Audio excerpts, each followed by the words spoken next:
Demain, il sera peut-être trop tard pour envisager un scénario possible pour répondre aux impasses de notre société contemporaine qui continuent de poursuivre leur développement exponentiel.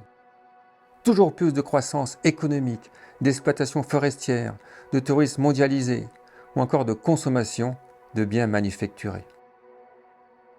Quel sens ça a tout cela ?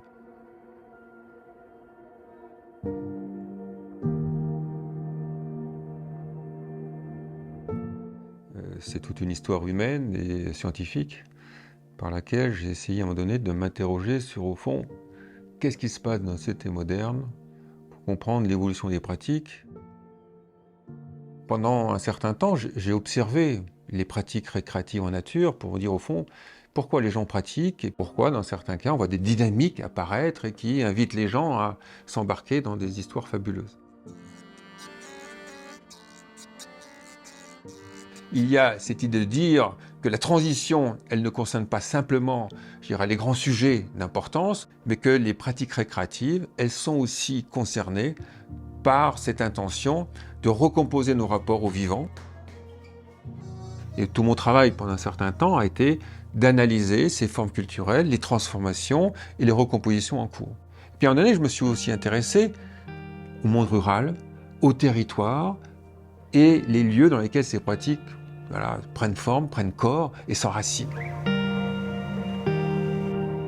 Le monde ne peut pas changer s'il n'y a pas un projet politique. Mais l'espace public, aujourd'hui, c'est justement faire en sorte que les gens puissent ensemble rêver en commun.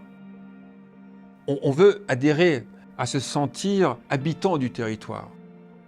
Comment vivre en convivialité avec les autres ? Comment concevoir des projets partagés au sein d'un territoire de vie ?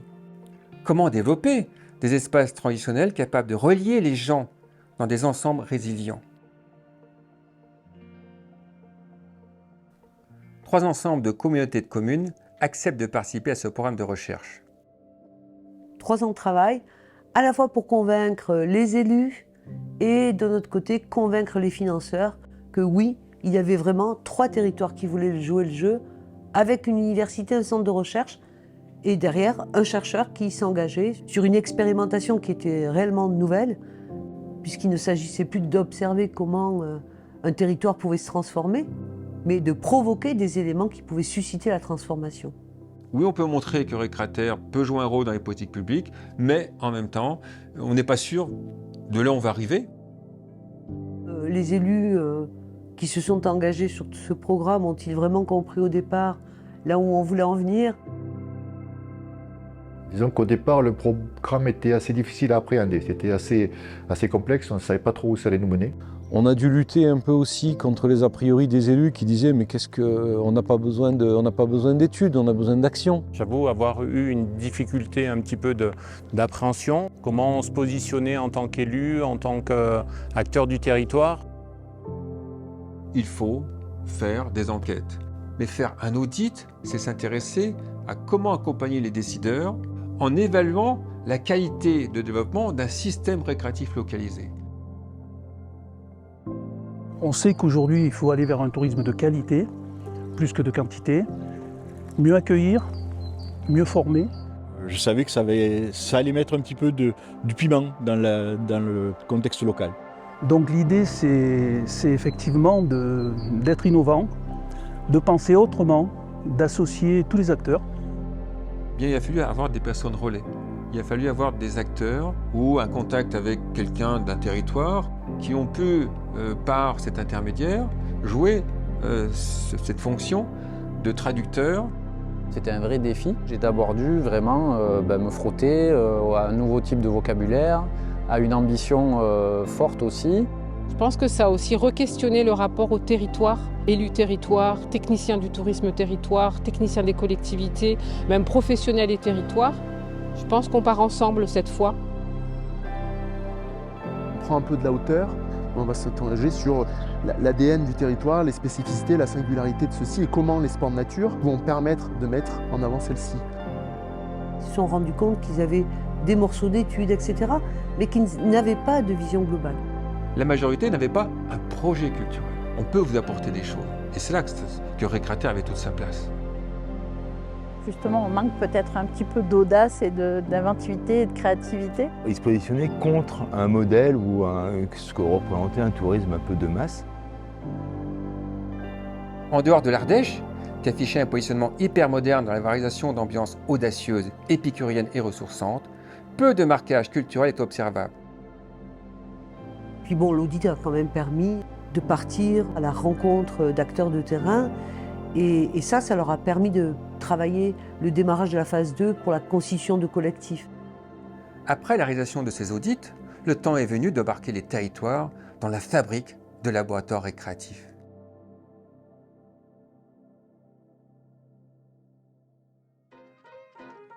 Nous avons organisé 3 séminaires qui ont rassemblé les acteurs privés et publics qui viennent des 3 territoires et qui se retrouvent dans un esprit de convivialité, mais aussi dans un esprit de travail. Aujourd'hui, moi je dis, le tourisme seul ne peut plus être cloisonné. On a une obligation de transversalité. Je pense que Récréataire, par rapport à ce supplément d'âme, par rapport à cette culture territoriale, cette immersion, par rapport à l'identité qui peut faire renaître et la fierté qui va avec, ça peut être un outil magnifique pour relancer le développement de nos territoires. Alors pour moi, le dispositif Récréataire, c'est vraiment la chance de pouvoir décloisonner ce qu'on continue à appeler l'offre touristique ou le développement touristique. Récréataire, ça me fait penser un peu à une aspirine qu'on aurait jetée dans un verre d'eau. Donc c'est plein d'effervescence, ça bouge beaucoup, ça bouillonne, c'est beaucoup de gens qui se rencontrent, qui créent des choses ensemble. On a imaginé que la Via Corda Conte pouvait être un conte via cordée. On aurait pu avoir des sons différents, on aurait pu émettre des sons. Et plus aussi de collaboration peut-être entre les habitants, les historiens, le PNR. Des collectifs récréataires sont constitués dans chaque territoire retenu, composés d'acteurs et de publics locaux, d'universitaires, d'un développeur récréataire et d'un accompagnateur culturel. Un territoire ne peut exister que s'il y a des interactions qui font que ce territoire, il crée entre les parties prenantes différentes façons, je dirais, de s'associer à ce projet commun. On a tendance à s'appuyer sur nos acquis, souvent sur des territoires, d'autant plus les territoires comme les nôtres où il y a quand même beaucoup de monde. Mais en fait, c'est une réflexion pour moi, Récréataire, c'est une imagination du territoire, c'est vers où on veut aller. Tout l'enjeu de ces embarquements dans ces laboratoires récréatifs consiste à faire naître cette communauté d'acteurs locaux capables de tisser des liens entre eux. Il s'agit de les accompagner pour donner naissance à leur monde récréatif, au sein duquel prend forme leur attachement à leur univers de vie. On se connaît sans trop se connaître, que ça fait longtemps qu'on a une idée de ce qui se fait ici et là, et qu'on ne le pratique pas, et qu'on ne sait pas le conjuguer avec ce qu'on sait faire aujourd'hui. Je suis étonnée parce que je venais pour entendre parler d'activités de pleine nature, et moi je ressors surtout avec le mot humanité. Personnellement, j'ai été un peu secoué par certains ateliers, par une façon de se livrer qui ne m'est pas familière. C'est une méthode qui est déroutante, mais qui en même temps aide justement à déconstruire un petit peu tous les schémas classiques et traditionnels que l'on a.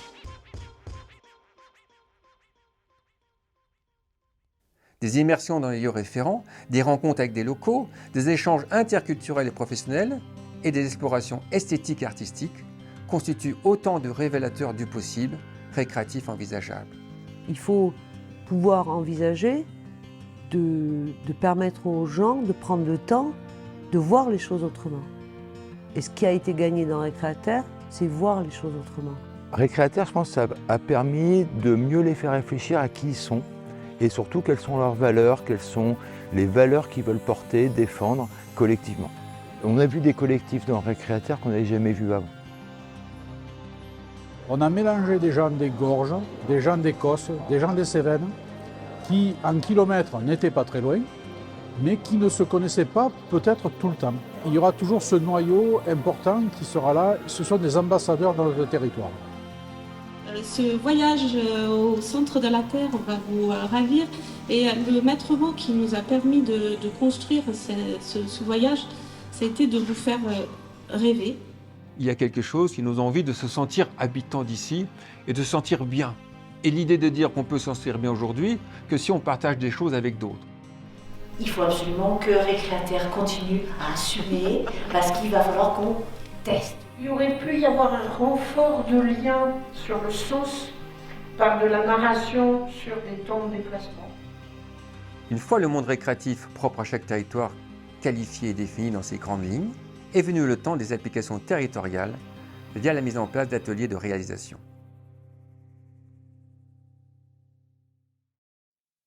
Les hackathons, organisés dans chaque territoire pendant 2 jours, sont l'occasion d'ouvrir le champ des possibles par mini-collectifs constitués.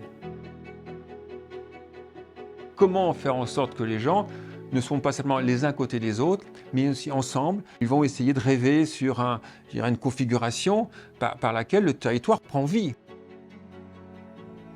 À partir du moment où on se met autour d'une table et qu'on essaye d'imaginer notre avenir et de faire de la concertation, j'allais dire, citoyenne, avec tous les acteurs du territoire, bien entendu, c'est gagné, quoi. Il faut se rendre compte, c'est quand même extraordinaire. On est sur des gens professionnels qui consacrent 2 journées pleines et c'est un choix. Aujourd'hui, il faut réfléchir différemment. Et Récréataire permet ça. On nous fait travailler avec des méthodes qui sont très efficaces, je trouve. On pense à des choses auxquelles on ne penserait pas sans ces méthodes-là, quoi. Ça m'ouvre un champ des possibles très intéressant sur lequel on n'aurait peut-être pas osé aller. Un exercice très structurant pour nous, c'est idéal, je dirais, pour nous aider et nous accompagner. Plus un territoire renforce ce que j'appelle le marquage culturel d'un territoire, plus il amplifie son attractivité et sa richesse.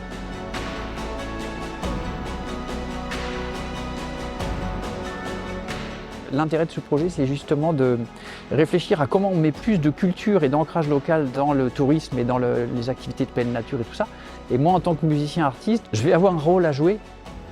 D'un coup, on se dit « Ah oui, ça y est, on a compris pourquoi tout ça et on va y arriver ».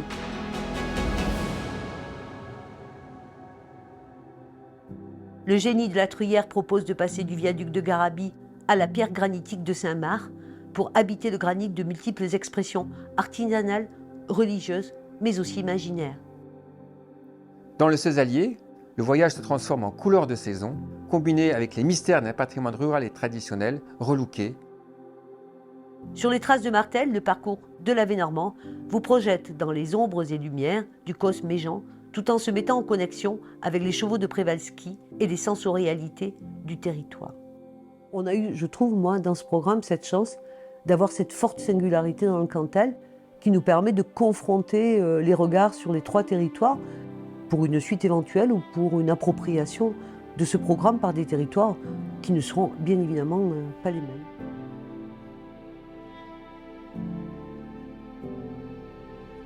Le temps des réalisations concrètes a permis lors d'événements donner de la réalité et de l'appropriation par les habitants et touristes de ces propositions récréatives émergentes. On est très heureux d'avoir fait cet événement ici qui est le début de quelque chose pour les acteurs du terrain qui tout au long du projet Récréataire ont pu être investis. Et là voilà, ça y est, on est enfin sur le terrain à concevoir des activités ensemble. On a pu mettre en avant les différentes spécificités du col et où aujourd'hui Pradebook, je le crois, s'est véritablement raconté. Récréataire devient ainsi le symbole de cet embarquement dans une manière de définir le rapport au temps, à l'espace et aux pratiques, et aux représentations par lesquelles se fabrique un milieu ancré dans l'espace géographique signifiant. Sur le Cézallier, en fait, Récréataire a apporté une idée de création d'une fabrique de voyage. Un espace en fait collectif pour pouvoir designer, concevoir de nouvelles propositions touristiques à partir des activités de pleine nature. Cette synergie entre l'augmentation de la qualité de notre territoire et aussi d'un grand profit pour les touristes. C'est un peu de l'économie circulaire. Cette richesse collective, on la retrouve forcément dans la production. Oui, il faut continuer dans cette façon de penser et derrière d'agir pour le territoire. Cette évolution du regard sur où on se situait et ce qui se jouait dans le cadre de ce programme, ils l'ont compris. C'est vrai qu'au départ, je ne l'ai peut-être pas forcément vu avec la même vision que je le vois aujourd'hui. Je n'avais pas imaginé qu'on puisse aller vers ce genre de direction L'avantage d'avoir eu les scientifiques, c'est de poser les bonnes questions. Ça nous fait évoluer et avancer. Covid plus récréataire, ouais, on a gagné 10 ans dans les prises de conscience et dans la nécessité de muter sur le modèle qu'on a actuellement. Sans récréataire, on ne serait jamais allé jusque-là. Ouais, non, je pense qu'on a vraiment là appris à travailler ensemble autrement. On est tous d'accord sur la vision de ce que l'on doit porter pour demain. Mais moi, j'ai pas du tout l'impression d'être sur une fin ni sur une conclusion. Je suis certaine qu'on va garder cette habitude de travailler ensemble, cette pratique de travail. Très bel augure pour l'avenir parce que récréataire ne s'arrête pas aujourd'hui. C'est une dynamique qui est enclenchée. Seul, on va plus vite, mais à plusieurs, on va plus loin. Ça devrait continuer. Et récréataire a permis de prouver que c'est réalisable. Ah non, non, mais là c'est du récréataire. Mais là on fait du récréataire. Mais là on va faire du récréataire.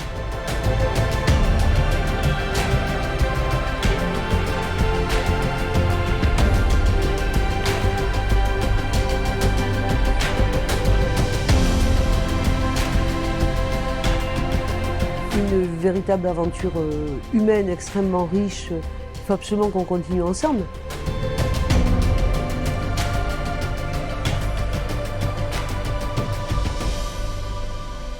Essayer de jouer le rôle du chercheur, acteur. Comment on peut envisager la suite de récréataire?